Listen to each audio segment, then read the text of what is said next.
ওয়ালাইকুম আসসালাম। ভালো আছেন আপনি ভাই? আলহামদুলিল্লাহ। ভাই কি নাম জানেন আপনার? মোহাম্মদ আমিন হোসেন। আমিন হোসেন। আব্বার নাম? আনোয়ার হোসেন। আনোয়ার হোসেন। গ্রাম? গ্রাম সাদ্দাল। সাবদালপুর। জায়গাটার নাম কি? এই যে আমরা ভুট্টা দেখছি এটা হলো সাদ্দালপুরই বলে। সাবদালপুরি বলে। মাঠের নাম? মাঠ। সাবদালপুরি মাঠ। সাদ্দালপুরি মাঠ। হ্যাঁ। তো এইটা কি ভুট্টা আপনার মনে আছে? রাসেল পঞ্চল। হাসান 55। হাসান পঞ্চল। হাসান 55 ভুট্টা। এটা আপনার ফুপুর ভুই।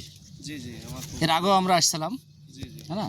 তো যাই হোক, আপনি এই যে আমরা মূসা দেখছি যেটা গাছে আছে, যেহেতু উনি নেই বিধায় আমরা জমি মূসাগুলো সেরকমভাবে মানে শুলতে পারছি না, কারণ দেখা যাচ্ছে মানুষ হয়তো নিয়ে যাবে। হ্যাঁ তো যার কারণে আমরা সেটা করতেছি না। আসলে আপনি দেখা দৃষ্টিমে মূর্চার ধরন এবং গাছের ধরন হিসেবে আপনি একটু বলেন যে আসলে ভুট্টাটা কেমন, এবং আসলে আগামীতে এই ভুট্টা চলবে কিনা আর কিসের জন্য চলবে, একটু একটু যদি বলেন।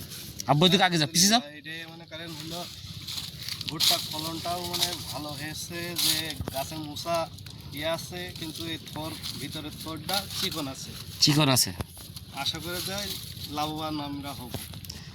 ভিতরের একেশটা চিকন, জি, আর চিকন মুসার আর কোয়ালিটিও মোটা, মোটা আছে। মানে মুসার কোয়ালিটিও ভালো, এবং আগাগোড়া দানা, মানে মাথা পর্যন্ত দানা আছে। আমরা যেটা দেখতে পাচ্ছি ক্যামেরার ভিতরে যে সরাসরি গাছে আছে। তো এই জমিটা কতটুকু একটু বলতে পারবেন? এটা 25 কাঠা। 25 কাঠা। জি।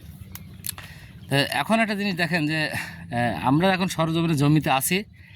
এখন এই ভুট্টা কাটা শুরু হয়ে গেলে কিন্তু দেখা যাচ্ছে 5 দিনের ভিতরে কাটা পড়ে যাবে। এখন আমরা দেখতে পারবো না, যার কারণে কিন্তু আমাদের এটা দেখা। আপনি চাষির উদ্দেশ্যই বলেন যে আগামী বছরের জন্য চাষির উদ্দেশ্যে আপনি কি বলবেন? চাষির বুঝতে বলছি যে ভুট্টাটা লাগা, আশা করা যায় অনেক ফলনশীল ভুট্টা। হ্যাঁ, একটু জোরে বলেন। আশা করা যায় অনেক ফলনশীল ভুট্টা, এটা হলে আগামীতে লাগাতে পারে। আগামীতে লাগালে চাষিরা লাভবান হবে, এই তো? তো যাই হোক, আমি একটু যদি যেটা বলি, আপনার তো ফোন ব্যবহার করেন, জি। তাই না? তো ওই ফোন নাম্বারটা একটু যদি বলেন। 017 017 97 97 70 21 34। 70 21 34। রুহুল ভাই আপনার কেমন ভাই? আমার চাষতো ভাই। চাষটা ভাই একই পাশাপাশি বাড়ি? একই পাশাপাশি। আপন চাষাতে ভাই? না, আমাদের বাসা হলো সাবদালপুর, তার বাসা হলো সকাতা। তো ধন্যবাদ ভাইকে। এর আগেও মাঠে আসছিলাম, আপনি তার সাথে সহযোগিতা করছেন। ওনার সাথে কি ব্যবসা বাণিজ্যে জড়িত আছেন না এমনিতেই না না, অন্য অন্য বিষয়?